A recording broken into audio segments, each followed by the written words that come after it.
My sweet darlings, picture this. A packed funeral home in tiny Pine Ridge, Tennessee.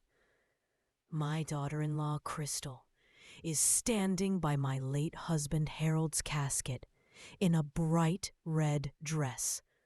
Red at a funeral, dabbing her eyes with a tissue while whispering to the funeral director, "When can we list the farm for sale?" I'm sitting in the front pew, 81 years old, heart cracked wide open, and I hear every single word. She thought I was too deaf and too broken to notice.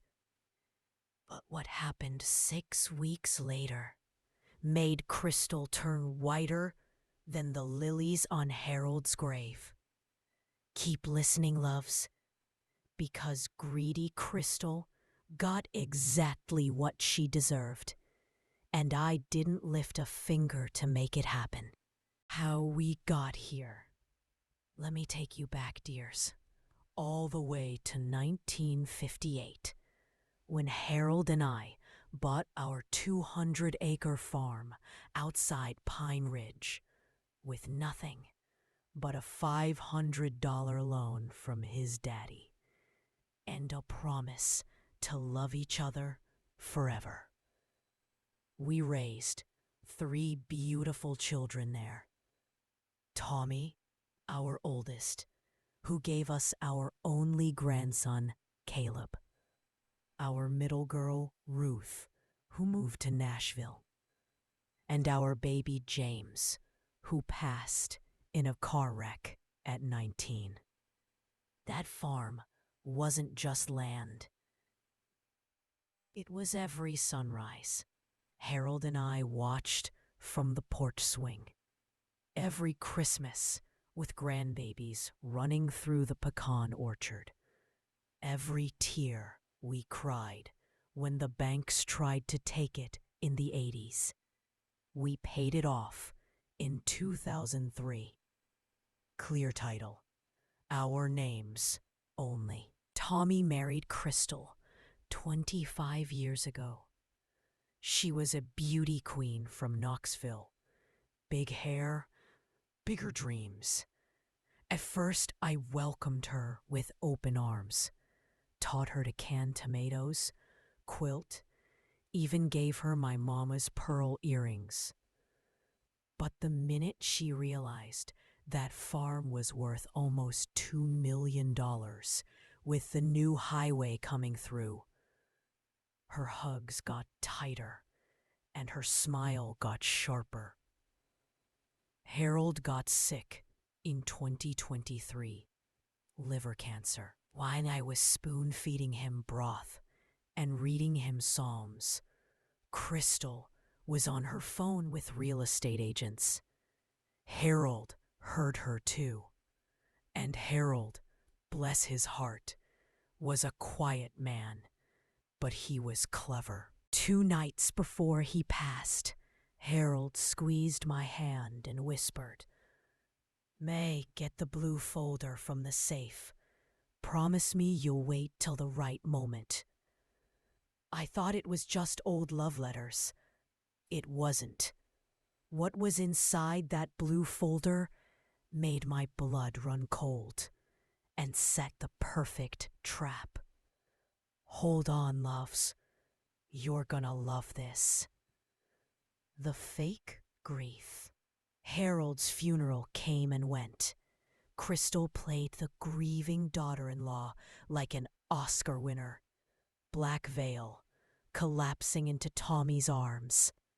3 days later, she marched into my kitchen with a real estate contract. "Mama May," she cooed, "Tommy and I think it's best if you move into Pineview Assisted Living. Look, we already found a buyer for the farm. Cash offer, $1.8 million. You'll be taken care of." Tommy stood behind her, nodding like a bobblehead. My own son. I just smiled and said, "Let me pray on it, sugar." That night, I opened the blue folder. Inside, a brand new will Harold had signed 3 weeks earlier, plus a handwritten letter. "You left the entire farm to me in a life estate, meaning I live there till I die. Then it goes into a trust for our grandson Caleb alone. Crystal and Tommy get nothing. Zero. But here's the kicker. Harold recorded the whole signing on his phone, date-stamped, witnessed by his nurse and the preacher. He knew they'd fight it. He wanted them to try. The next morning, Crystal showed up with a moving van and 2 orderlies from the nursing home. "Mama May, we're doing this for your own good!" I was sipping coffee on the porch when the sheriff's cruiser pulled up behind them. Why was the sheriff there? Keep watching, honey. It gets so good. The nursing home scheme blows up. Turns out Crystal had already taken me to a doctor in Knoxville while I was napping after Harold's funeral, and got him to sign papers saying I had dementia. She was trying to get guardianship so she could sell the farm right out from under me. But Harold's nurse, sweet Miss Loretta, she'd overheard everything and called Adult Protective Services the same day. Sheriff handed Crystal a cease and desist order right there on my porch while the moving men loaded the truck back up. Crystal screamed, "This is elder abuse. She can't live alone."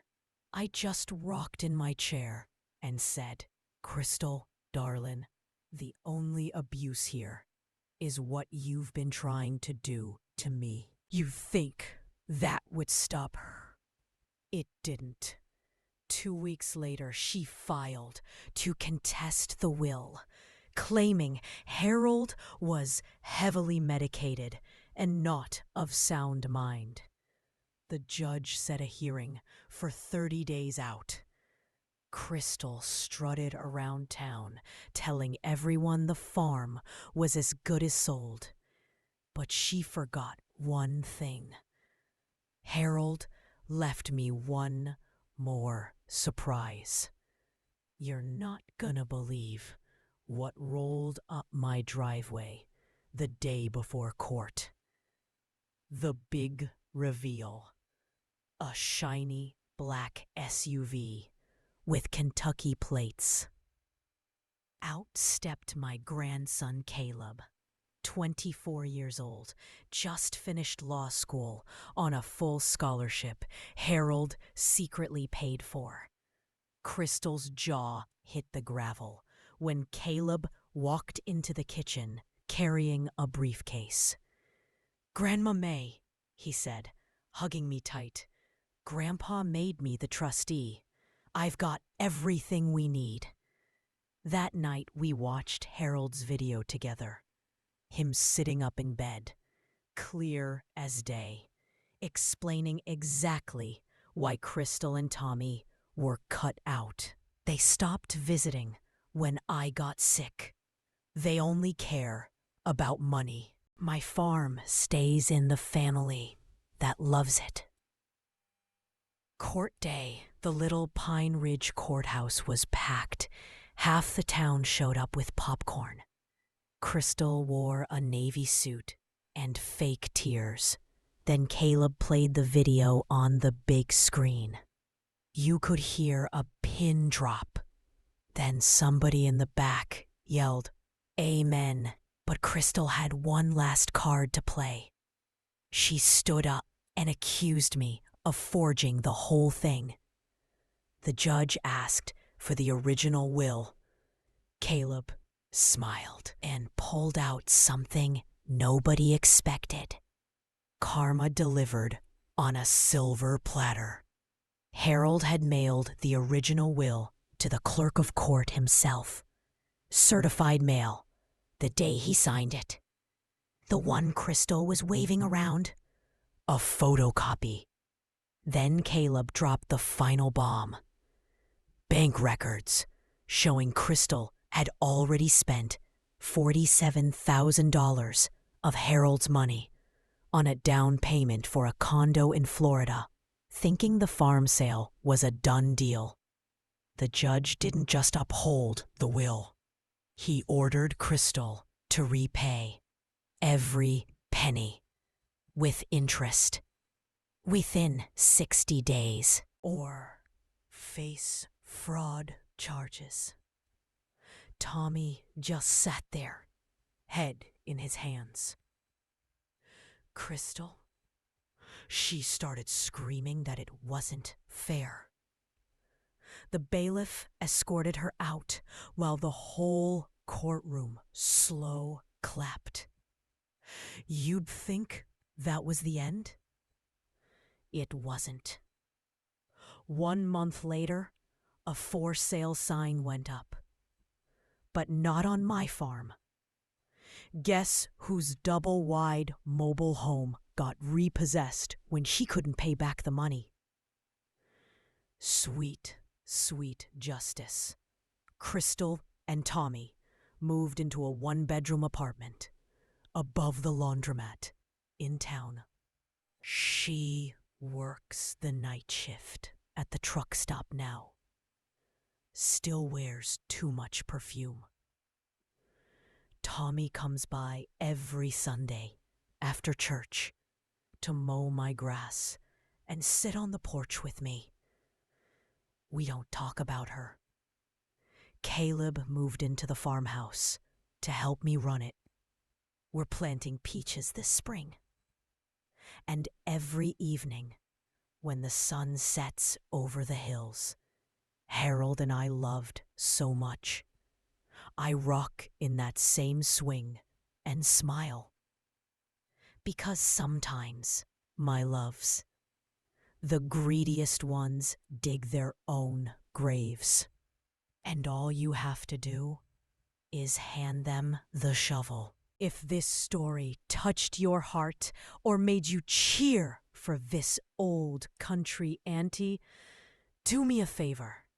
Hit that like button, share it with someone who needs to see justice served, and subscribe with the bell on. New true story every Thursday, straight from my Tennessee porch. This was the story of how greedy Crystal got exactly what she deserved, and how love and a smart old man protected everything that mattered. See you next week, my darlings. Grandma loves you. ...